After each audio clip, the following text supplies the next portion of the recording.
Xbox and Bethesda Games Showcase 2022? Let's talk about it.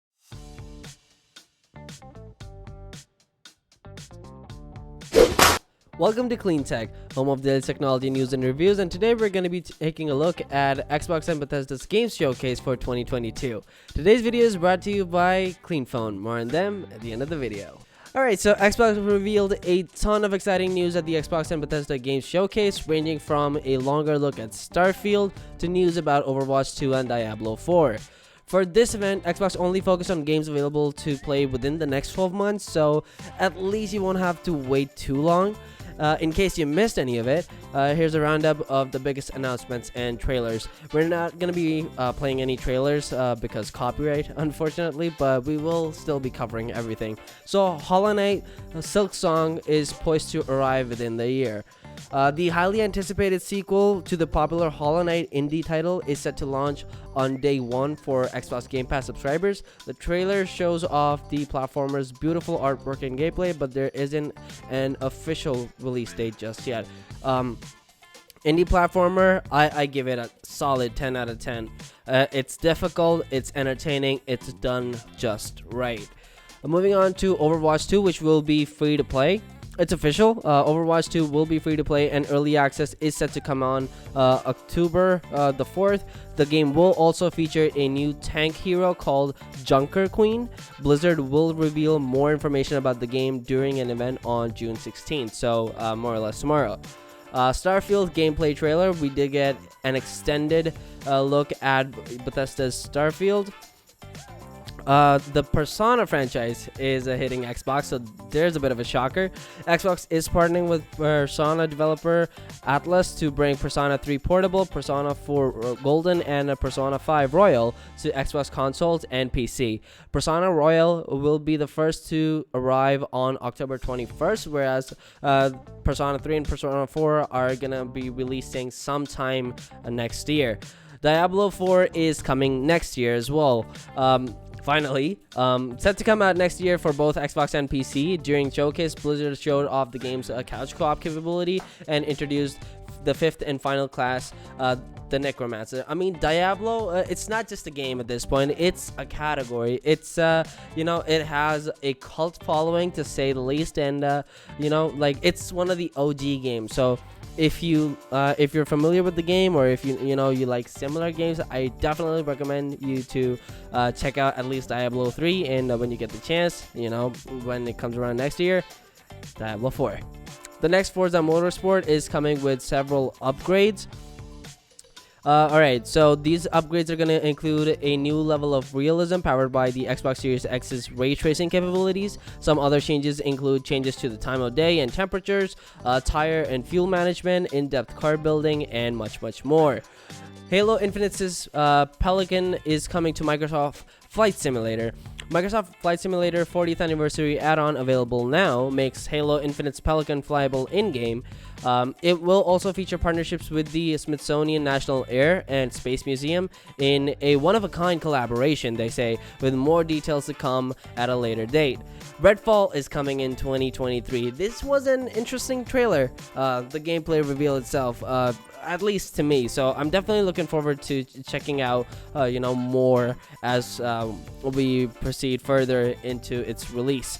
Xbox offered a new look at Redfall, a co-op first-person shooter that has players fending off vampires in the fictional town of Redfall, Massachusetts. Redfall, which is developed by the Arcane Studios. In case you don't know, these are the guys that made the game Prey. The team behind Dishonored made its appearance at E3 last year. Ark 2 with Vin Diesel is coming in 2023. So, I have mixed feelings about the Ark franchise. I mean, the concept, it's nice, but I don't know. I feel like the game never really,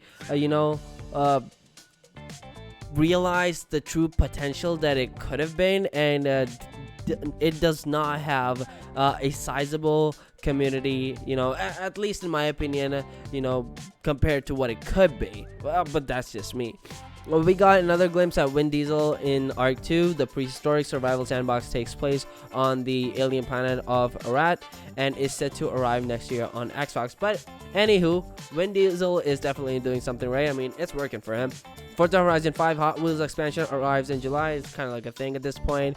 Whenever there's a Forza game coming out after an X amount of time, there's a Hot Wheels expansion. A new Minecraft spin-off is on the way. This is interesting. Minecraft Legends is a new action strategy spin-off that asks you to unite the overworld. The trailer shows familiar boxy looking characters fending off hordes of enemies on horseback and commanding teams of their own. Pentiment is the next announcement, which is a new narrative game from the creators of Fallout New Vegas. That is interesting to say the least.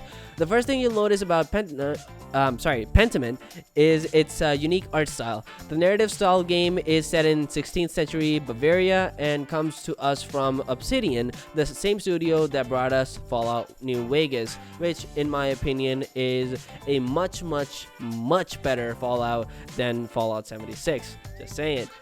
Sea of Thieves Season 7 brings new boat customization options.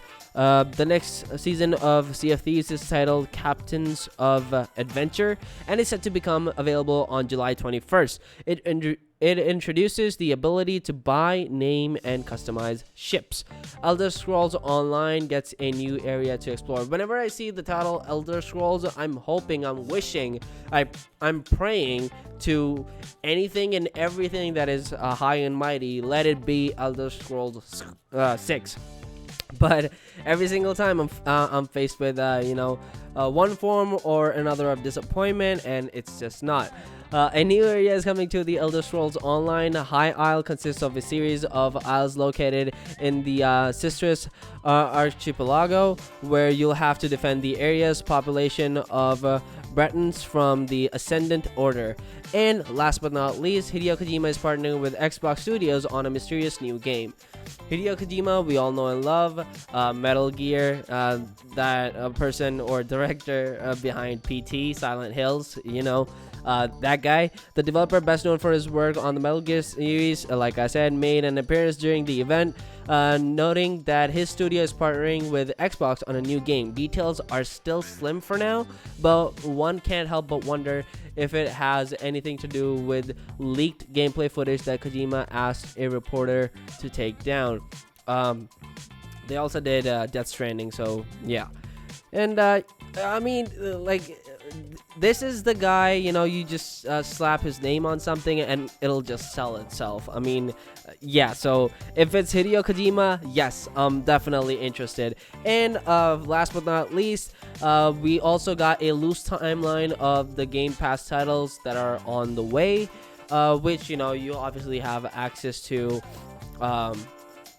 online as well. But yeah, overall, in my opinion, I think this year's event covered a lot of things. It had pretty much a little something for everyone, and I'm happy with a lot of the announcements that got made. What are your thoughts about it? Let me know down in the comment section below. Clean Phone is the perfect phone for your kids because it allows you to manage everything on the phone remotely.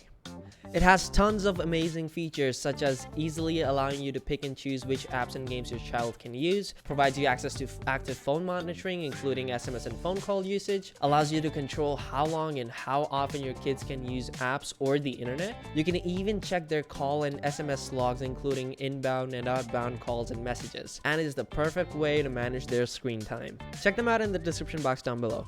Thank you so much for watching, and you have a great day.